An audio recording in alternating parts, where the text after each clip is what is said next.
There was a woman named Hannah who had spent the past 2 years unable to shake the feeling that a particular man was meant to be in her life, that their paths had crossed for a reason beyond coincidence, that despite all evidence to the contrary, he was the person God had written for her. The man's name was Yusuf, and she had met him through work 2 years earlier when they had been assigned to collaborate on a major project. From their very first conversation, Hannah had felt something she had never experienced before. Not just attraction, but recognition, as though her soul knew his soul, as though they were meant to fit together in some fundamental way. Hannah was 29 years old, a project manager in an architectural firm, and she had always been rational and practical about life and relationships. She was not prone to romantic fantasies or believing in concepts like destiny or soulmates.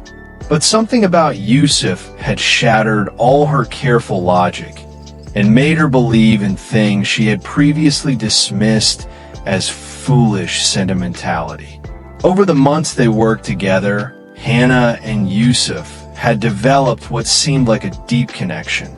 They finished each other's sentences, understood each other's thought processes without explanation, shared similar values about faith and family, laughed at the same things, and felt comfortable in silences that would have been awkward with anyone else. Other colleagues had joked about how well-matched they were, how they seemed like they had known each other for years rather than months. But here was the complicated, painful part that had been tormenting Hannah for 2 years. Despite this obvious connection, despite the undeniable compatibility, despite the way their eyes would meet and hold for just a beat too long, Yusuf had never made any move to pursue marriage with her. He had never asked for her number outside of work communications. He had never suggested they meet outside of professional contexts. He maintained a friendly distance that was proper by Islamic standards, but also felt deliberately cautious, as though he was holding himself back from something he wanted but couldn't allow himself to have. The project they worked on together had ended a year ago, and since then, Hannah and Yusuf's paths rarely crossed. They were in different departments, working on different initiatives. Yet Hannah could not stop thinking about him. She would see him occasionally in the building, and each time her heart would skip in a way that felt both wonderful and torturous. She prayed constantly, asking God for clarity. If Yusuf was meant for her, why wasn't anything happening? If he wasn't, why couldn't she let go of this feeling that he was the one? What Hannah didn't know, what she couldn't see despite spending countless hours analyzing every interaction they had ever had, was that she was absolutely right. Yusuf was her soulmate in the Islamic sense, the person God had written for her, the one whose faith and character and soul were meant to complement hers, the partner who would help her grow closer to God and navigate this life with faith and love. Her instinct about this had been correct from the very beginning. But Yusuf was deeply conflicted, torn between what his heart knew and what his circumstances demanded, paralyzed by a situation that had prevented him from pursuing what he desperately wanted. To understand Yusuf's conflict, we need to know something about his life that Hannah had no way of knowing, because he had never shared it with anyone at work. Yusuf was 32 years old, successful in his career, deeply religious, and appeared to have everything together on the surface.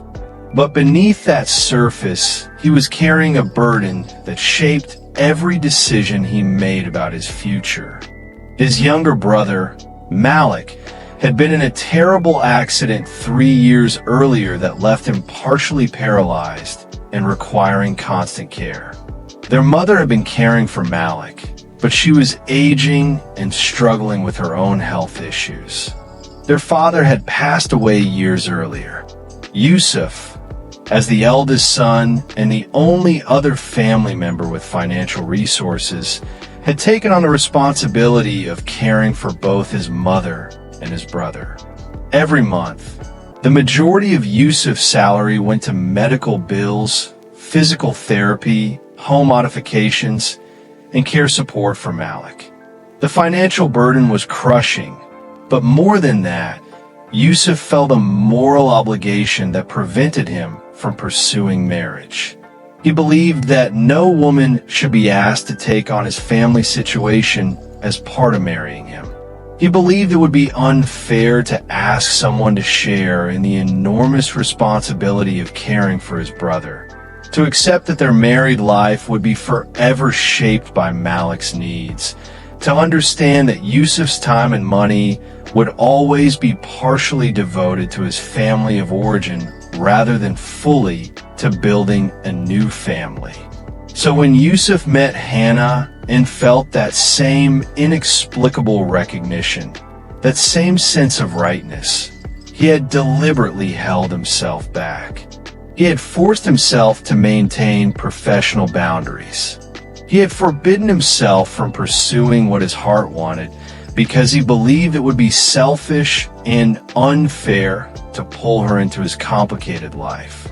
The moment when everything changed came on a Friday afternoon, 18 months after Yusuf and Hannah had stopped working together directly.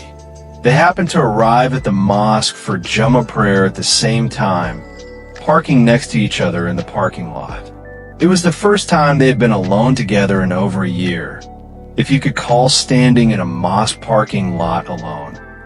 "Assalamu alaikum," Yusuf said, his voice catching slightly as he saw her.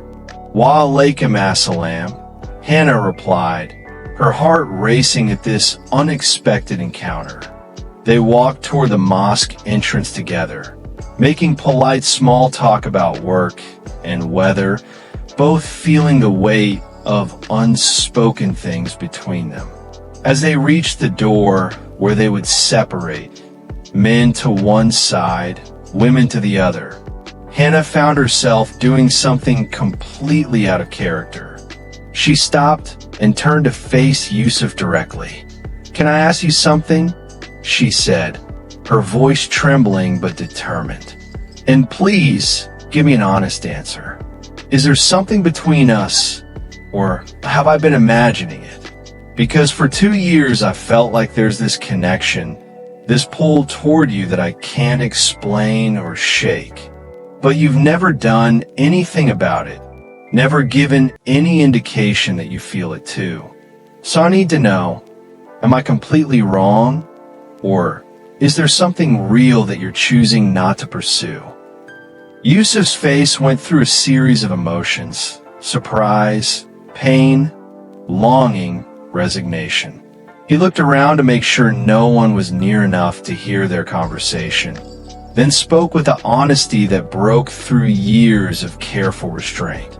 "You're not wrong," he said quietly. "There is something between us. I felt it from the first conversation we had. I felt it every single day since. You're right about everything. The connection is real.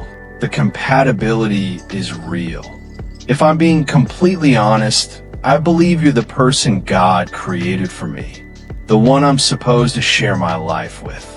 Hannah felt validation and heartbreak simultaneously. "Then why? Why have you never?" "Because I can't," Yusuf interrupted, his voice thick with emotion. "I can't ask you to take on my life. My brother needs constant care.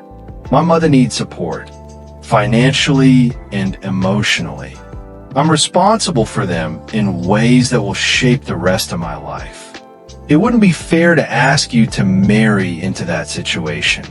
You deserve someone who can focus fully on building a life with you, not someone whose resources and attention will always be divided."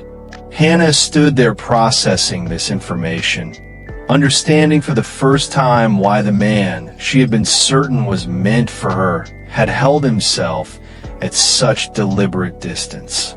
"Don't you think I should get to decide what's fair for me?" she finally said. Don't you think I deserve the right to know the full situation and make my own choice about whether I can handle it?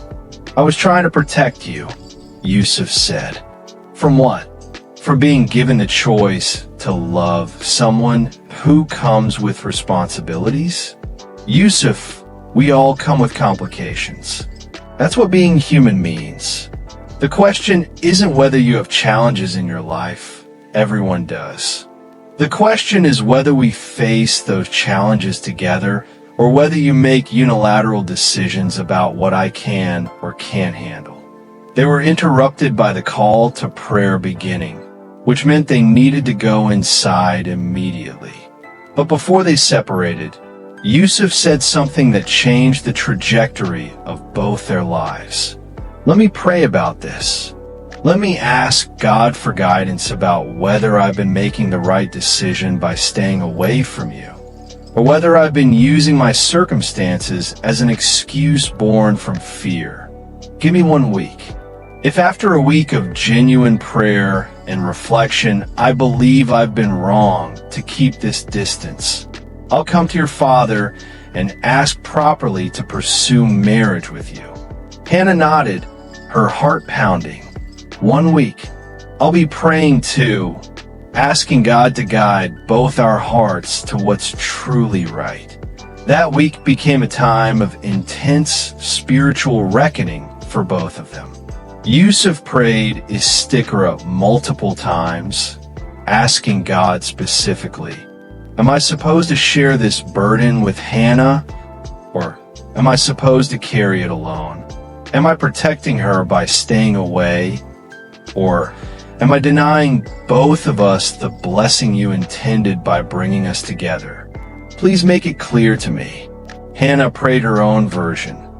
God, if Yusuf is truly the person you've written for me, please remove the obstacles between us. If his burdens are ones I'm meant to help carry, please give me the strength and resources to do so.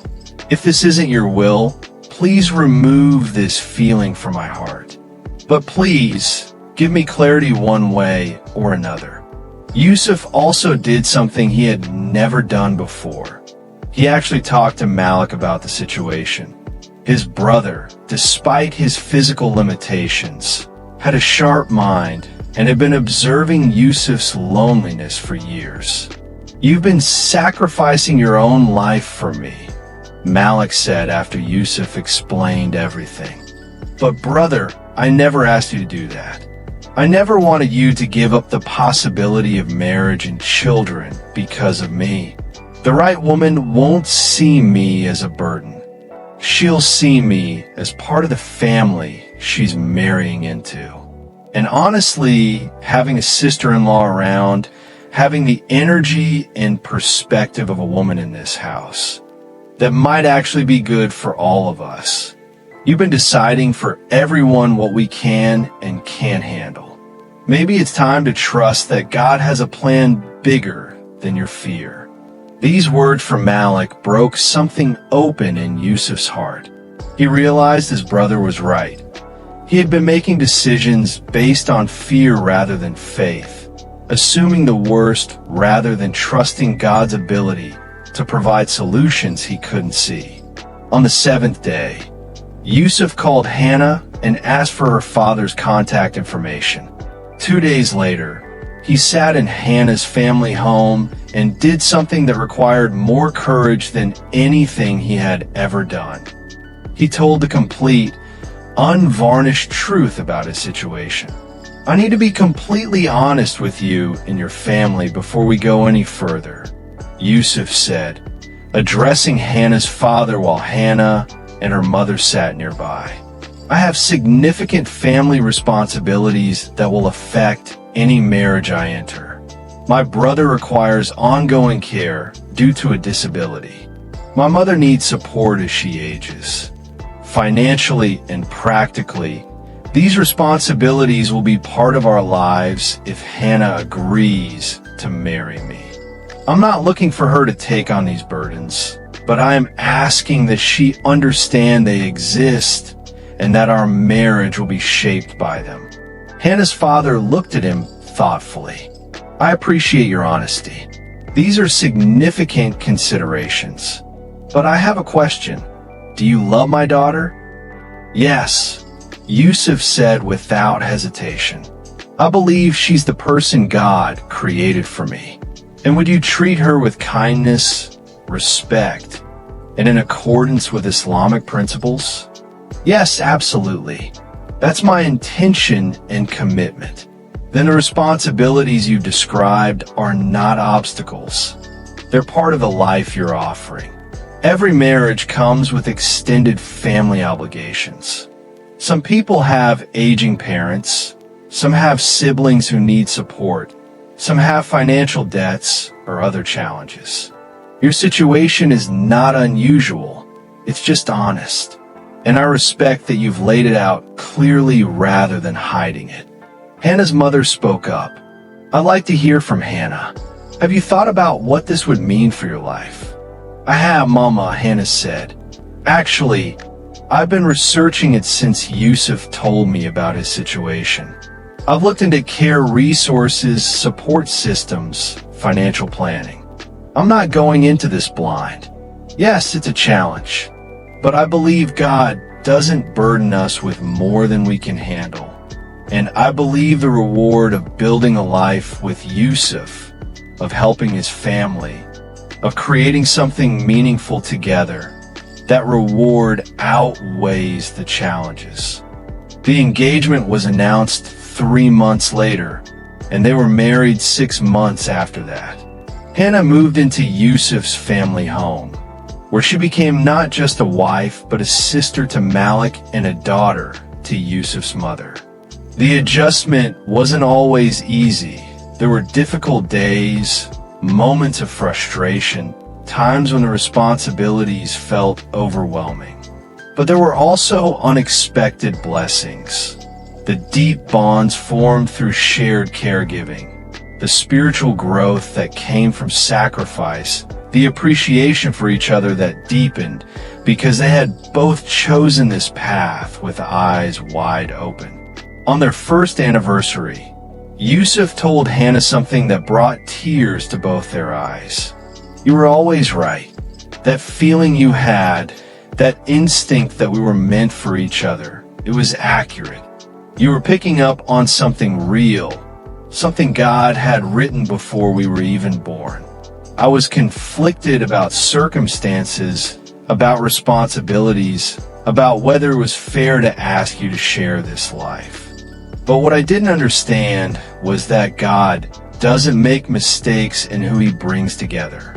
If He wrote us for each other, then that means all of our circumstances, including the challenging ones, are part of the plan. They're not obstacles to overcome. They're the context in which our love and faith grow. Hannah nodded, and your conflict made sense. You were trying to be honorable, trying to protect me.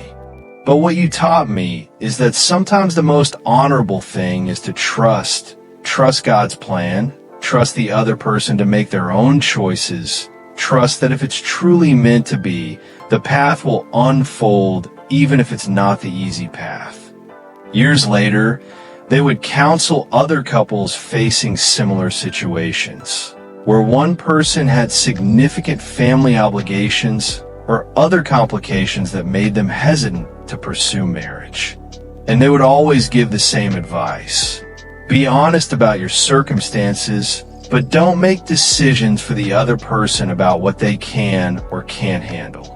If God has brought two people together, if the feeling is mutual and the compatibility is real, then trust that He has also provided the strength and resources to handle whatever challenges come with that union. This is the truth. You may be right that the person on your mind is your soulmate, the one God created for you. But they may be conflicted about circumstances, financial obligations, family responsibilities, past traumas, health issues, career uncertainties. Their hesitation doesn't mean the connection isn't real. It might mean they're trying to be responsible, trying to protect you, trying to figure out if it's fair to ask you to share their burdens. Your job is to pray for clarity, to communicate honestly, and to trust that if it's truly meant to be, God will remove the internal conflicts and external obstacles at exactly the right time. Don't give up on what your soul recognizes as true, but also don't force timing that isn't yet right. Trust the process, trust God's wisdom, and trust that real love will find a way through any conflict when the time is aligned with divine will.